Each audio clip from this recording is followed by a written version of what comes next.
Will they? Won't they? Could they? Should they? Well, all your questions are about to be answered. They tried to keep it buried, but now a judge got involved. What once was to remain sealed now is unsealed, hidden from the public, now not protected. Oh, DC's in panic mode right now. No one saw it coming, absolutely out of nowhere. So is this what you've been waiting for? Oh, just wait for it. It may not be exactly what you thought it was.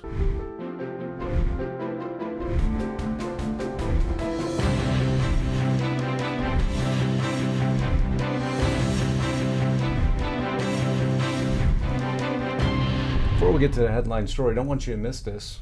And this should scare the living bejesus out of you. Bernie Sanders went to go visit with Zohran Mamdani. I know, right there is enough of the story, right?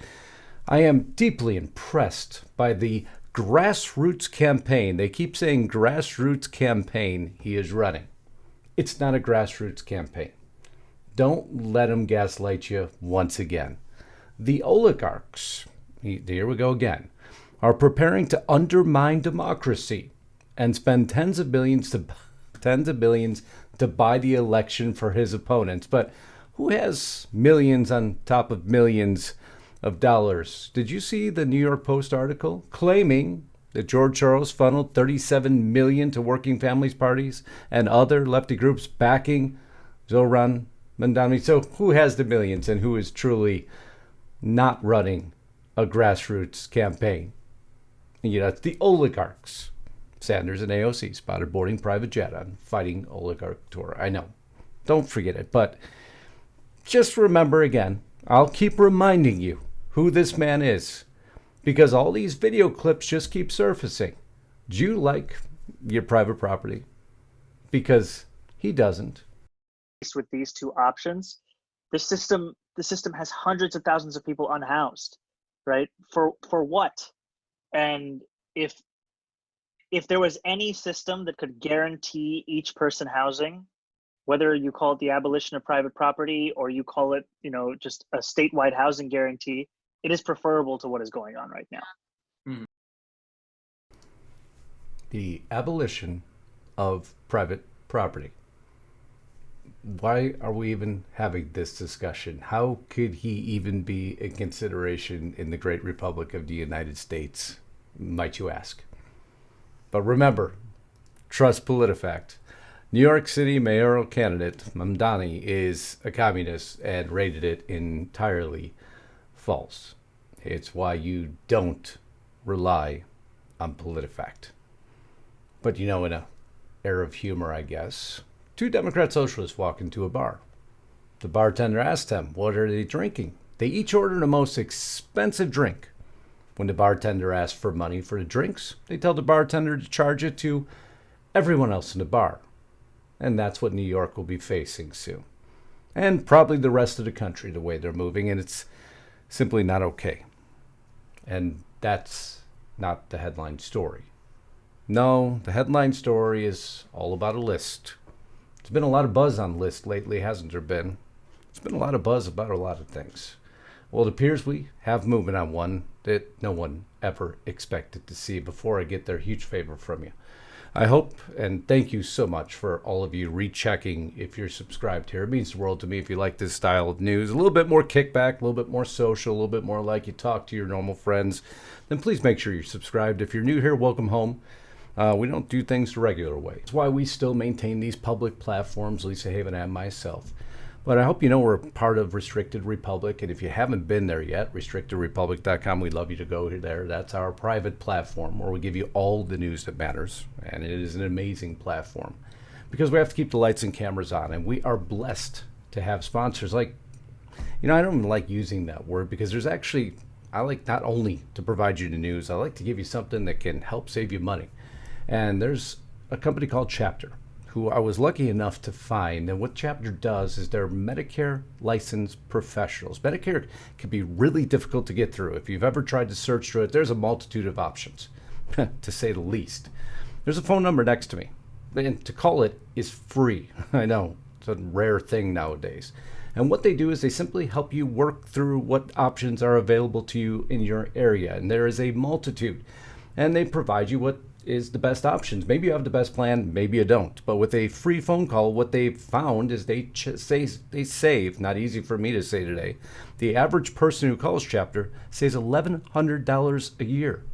My audience members have already saved thousands by one simple free phone call. I mean, what's it hurt? A system that's designed to take from you. Take something back with one simple free phone call. 805-619-5011. Again, 805-619-5011. I want you to call them today. Only takes a few seconds. You're talking to a person, not a bot. These are good people, know what they're doing. Licensed professionals. Give them a ring. See if you can save some money today, because we know this government likes to take it from us, don't they?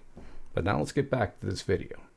So I don't know if you remember a little story and a little saga called January 6th. I know it was a blip in the headlines, right? Senior FBI leaders ordered to retire and resign. You see, the Trump administration came in and they had a little bit of an axe to grind, a little bit of a problem, a few things they wanted transparency on. One being that's right. It's not the Epstein list, is it? Because they suddenly went 180 degrees. If you think you're really going to see that list anytime soon, well, we've already have the answer on that. No, there was another list that was really important to the Trump administration. This one, it appears they have not forgotten about. So we had a bunch of FBI leaders that were let go. The personnel moves comes as hundreds of FBI agents who were assigned to investigate the January 6 U.S. Capitol attacks and Trump's alleged mishandling of classified documents are bracing for the possibility that they could be forced out or punished. Remember, this kind of went silent for a while. We had a few movements. We had a little email go out from the director at the time. We understand there's a lot of media reporting and rumors surrounding potential changes at the FBI. This includes reporting and rumors about actions that very seriously impact our workforce. Consistent with our commitment to share information with you as we receive it, Acting Deputy Director Kassane and I wanted to provide you with an update. Late this afternoon, I received a memo from the Acting Deputy Attorney General notifying me that 8 senior FBI executives are to be terminated by specific dates unless these employees have retired beforehand. I have been personally in touch with each. It also directs me by noon on Tuesday, February 4th, that I shall, and let's go to the next page here real quick, give a list. And what was this list that they wanted? All FBI personnel assigned or investigating or involved with investigations involving January 6th. And what happened upon that request? This was by February 4th. Well, he resisted. This was Brian Driscoll. Come on now. Senior FBI officials forcefully resisted Trump administration firings. It ends up going to a court case. FBI agents sued to block DOJ from compiling the list. Now, it was contested how many names, how many people involved, how many court cases comes out later, 2,500 court cases. Oh, I could do this off the top of my head all day long. How many people on the list? 5,000, some alleging 4,000. This is how critical this was. But it got into a court case. Boasberg gets a hold of it. I'm going to read all this for you. An internal FBI document obtained by NBC News shows that executives used the FBI's Sentinel case file management system to identify agents and employees who worked on January 6 cases. The documents say there were around 2,400 investigations in total. 2,400 investigations. The documents say the searches of case files was used to generate a list of names who then received a survey asking them exactly what they did on these cases, how many people involved. Should we rapid fire forward? Clarification. 88 is the number of FBI agents and top managers who actually were walked out of their offices. Okay, so now we got the first purge. But there was a larger list they were looking for. Again, Kash Patel was not confirmed at this point in time, but that did not stop the Trump administration. They were looking for the larger list of people involved. But everybody contested they should keep their names sealed because this could be viewed as retaliation if the Trump administration got it. They put their names out to the public. The Trump administration said, no, we're not going to put their names out to the public. We just need to know who's involved. Maybe so we can interview them. How many? 5,000. Who worked on January 6 cases? To the Trump Justice Department, Agent Sue. Court blocks it, Boasberg blocks it to be more specific. More than 5,000 employee details were submitted, including employee ID numbers, job titles, and their roles in January 6 investigation, sources said, but not their names. There are more than 13,000 agents, 38,000 total FBI employees, 5,000 assigned to January 6th, at least as we know. But several FBI employees on Tuesday sued the Justice Department, accused of violating the Constitution, this was back in February, and privacy laws by demanding the agents complete a survey, alleging designed to purge Bureau personnel. The agents wanted a federal judge to block the Trump administration from publishing or releasing the surveys or any information involving their answers because they don't want the public to know. Now, should their identities be protected? Of course, we don't want anybody hurt. Nobody wants anybody hurt. But should there be allowed to be an investigation? Of course there should. The very act of compiling lists of persons who worked on matters that upset Donald Trump is retaliatory in nature, intended to intimidate FBI agents and other personnel. But what if their actions were illegal? What if Kash Patel did not have a chance to investigate him? What if he didn't have access to the list? Is that fair? The Chief Judge of DC's federal court, Boasberg, pointed to concerns raised by their lawyers, and so he sealed the list. Well, that was then. Because now, and you can always know when Andrew McCabe says something. More than likely, exactly what is being hidden. No, nothing like this, Andrew. This is totally unprecedented. FBI rank and file agents and analysts who make up the vast majority of the field offices who do the work of investigating these cases, of executing search warrants, of executing arrest warrants, doing surveillance, electronic surveillance, whatever it might be. Those people are never touched by the political winds that blow through every 4 years, nor should they be. For termination potentially or retribution simply for doing their jobs on a major national security case is incomprehensible to them or anybody that knows the organization. I've talked to more. Okay, that's his position. But we've been committed that we would investigate the FBI to determine if it was acting in a lawful basis, to stop the weaponization of the intelligence agency against the American people. And to do so, you would have to be able to investigate. And so you'd need the list of people who were involved in those investigations to be able to interview them and determine if they were acting in a lawful basis and or who was giving them direction to do what against whom. But you need access to it. And yesterday, you were given access. The list is out. Judge tosses lawsuit seeking to shield names of FBI agents on Capitol riot probe. So bad was it that even the HuffPost had the post on it. Judge tosses lawsuit by January 6 FBI agents who fear reprisal by Trump in a move that many worry will open a door to public reprisal by President Donald Trump and potentially spark violence from his allies. A federal judge on Thursday dismissed a lawsuit that sought to stop the administration.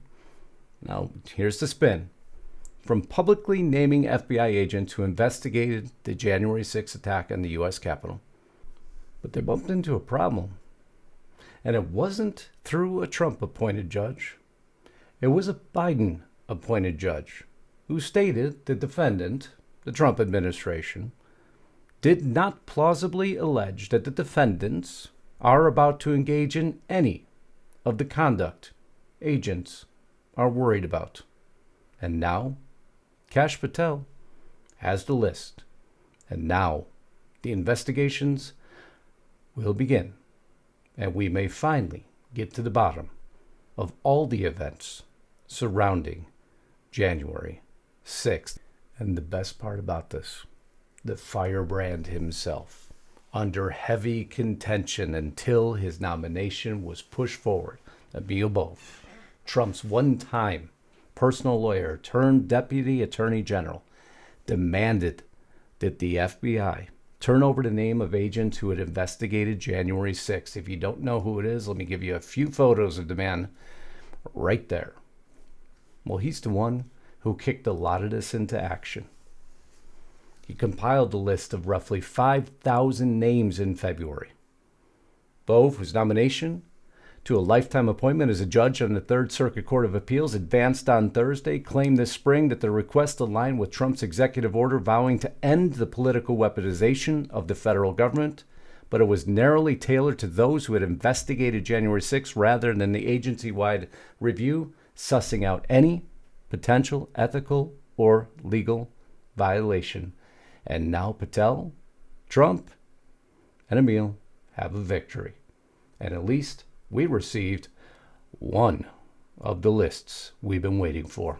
I love you all. Until next time, Godspeed and God bless. Justice Knight, signing out.